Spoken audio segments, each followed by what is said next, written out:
नमस्कार साथियों, आप देख रहे हैं समाचार गैलरी और मैं हूं आपका अपना साथी हेमंत कुमार गुप्ता। हमारा जागरूकता अभियान हम अपनी झांसी नहीं देंगे कोरोना, इस कार्यक्रम में खुशी की बात यह है कि आज हमारा झांसी कोरोना मुक्त हो चुका है। जिला प्रशासन ने कल घोषणा कर दी है कि कोरोना में एक भी कोरोना पॉजिटिव मरीज अब नहीं है और इसी के साथ ही झांसी को, या ये कहें प्रशासन ने झांसी को व्यापारियों के हाथ में सौंप दिया है और कल से झांसी के बाजार फिर से खुलने लगे हैं। अब व्यापारियों की ये जिम्मेदारी है कि जो कोरोना मुक्त झांसी उन्हें मिला है उसको इसी स्थिति में वो रखें। आज हमारे साथ हैं मानिक चौक के जय अम्बे इलेक्ट्रॉनिक्स के प्रोपराइटर श्री अंकित अग्रवाल जी। अंकित जी, आपका स्वागत है हमारे कार्यक्रम में। अंकित जी, कल जिला प्रशासन ने एक तरीके से झांसी आप लोगों को सौंप दिया है, वो भी कोरोना मुक्त। अब व्यापारियों के कंधों में बहुत बड़ी जिम्मेदारी आ गई है, तो आप लोग इसका कैसे वो पालन करेंगे कि जो कोरोना मुक्त झांसी है वो भी बनी रहे और बाजार भी खुल जाए? देखिए, सबसे पहले तो हमने अपनी शॉप को सबसे पहले आज सैनिटाइज़ किया है। हमने खोलने के पहले पूरी शॉप सैनिटाइज़ की, सारे लड़कों को ग्लव्स, मास्क, सैनिटाइजर्स उनको पर्सनल दिए गए हैं। बाकी जितने भी कस्टमर्स आए, साफ हिदायत दी गई है कि उनको पहले सैनिटाइज़ कराएं। तो मास्क अगर नहीं लगा रखा है उन्होंने तो उनकी दुकान के अंदर एंट्री नहीं होगी। बाकी हमने अपने खुद के पर्सनल यूज़ के लिए भी सैनिटाइजर्स वगैरह रख रखे हैं दुकान में, और इसी तरीके से हम इसका बचाव कर सकते हैं। अपनी सावधानी, दूसरे को सावधान करना, इसी से कोरोना जाएगा और हम कोरोना मुक्त रहेंगे। फिजिकल डिस्टेंस का पालन जी, फिजिकल डिस्टेंसिंग के लिए हमने ये कर रखा है कि maximum 5 persons in my shop, क्योंकि हमारा जो 300 स्क्वायर फीट का एरिया है उसमें हमने ये रख रखा है कि 5 इंक्लूडिंग स्टाफ और हम 5 से ज़्यादा एक बार में नहीं होंगे अंदर। साथियों, अब हमारे साथ हैं मानिक चौक के विद्या बुक सेंटर के प्रोपराइटर श्री देवेंद्र अग्रवाल जी। देवेंद्र जी, कोरोना मुक्त झांसी प्रशासन ने व्यापारियों के हाथ में सौंप दिया है और मैन्युफैक्चरिंग यूनिट मुख्यतः किताबों की हम लेकर चलें तो वो या तो बंद पड़ी है या उनकी जो मैन्युफैक्चरिंग है वो 25% तक है, क्योंकि मजदूर, प्रवासी मजदूर जो हैं या लेबर जो है वो वापस अपने घर चली गई है। क्या सरकार की ऐसी तैयारियां हैं कि उनका 100% प्रोडक्शन वो वापस ले आए? क्योंकि आने वाले समय में ऐसा प्रतीत होता है कि किताबों की जो मूल्य वृद्धि जो होगी उससे सीधा ना कमाने वाला जो एक समुदाय है, स्टूडेंट, उन पर पड़ेगा। तो इस विषय में आप थोड़ा बताएं कि किताबों के रेट्स बढ़ेंगे या नहीं बढ़ेंगे? हेमंत जी, सबसे पहले तो आपको धन्यवाद और झांसी प्रशासन और झांसी के लोगों को कोरोना में झांसी देने के लिए बहुत बहुत धन्यवाद।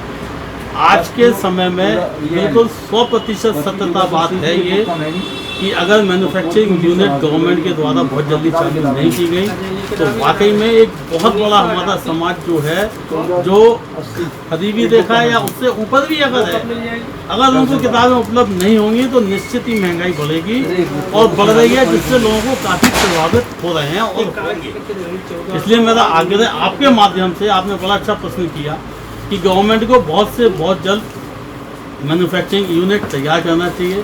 स्टेशनरी यूनिट भी अभी बंद पड़ी है मैन्युफैक्चरिंग में, जिससे कॉपी के रेट्स नहीं बढ़ना चाहिए और मेरे हिसाब से उनको गार्जियंस को उसके लिए भी दिक्कत आ रही है। बिल्कुल सही आपने कहा है।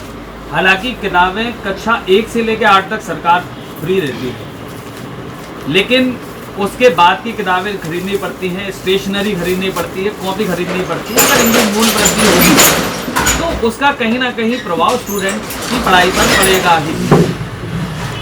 मैं आपसे ये जानना चाहूँगा देवेंद्र जी कि जो सरकारी स्कूल्स हैं तो उनमें ऑनलाइन पढ़ाई की व्यवस्था नहीं है, और क्या सरकार की तैयारियां आने वाले जो सरकारी स्कूल का सेशन है उसके लिए जो मुफ्त किताबों का है, क्या उसकी तैयारियों के विषय में, चूँकि आप बेचते हैं उन किताबों को, तो आपके पास क्या है कि सरकार की तैयारियां पूरी हैं उन किताबों को लेके, और उन सरकारी स्कूल में पढ़ने वाले बच्चों का भविष्य क्या होगा? उनकी ऑनलाइन पढ़ाई तो नहीं हो रही। बिल्कुल, आपने वो प्रश्न पूछा है हेमंत जी, जो कि वाकई में एक बहुत ज़रूरतमंद प्रश्न है। सबसे बड़ी बात यह है कि जो 1 से 8 की आपने बात की है, जब आज हमारे यहाँ सारे कुछ अंग्रेजी माध्यम अंग्रेजी प्राइवेट विद्यालय जो कि ऑनलाइन पढ़ाई के माध्यम से लोगों को मैसेज देना चाह रहे हैं, उन स्कूलों में उन विद्यालयों में बच्चे जब आज 30 से 40% ऑनलाइन पढ़ रहे हैं, तो ये कहाँ तक संभव है कि जो गवर्नमेंट विद्यालयों में बच्चे पढ़ रहे हैं वो पूरी की पूरी ऑनलाइन पढ़ाई उनकी हो रही है। ना तो गवर्नमेंट उनको जागरूक कर रही है, ना हमारा समाज उस हो जा रहा है। और आज की डेट में मेरे को नहीं लगता है कि विद्यालय कब खुलेंगे, कब बच्चों पे किताब पहुंचेंगी।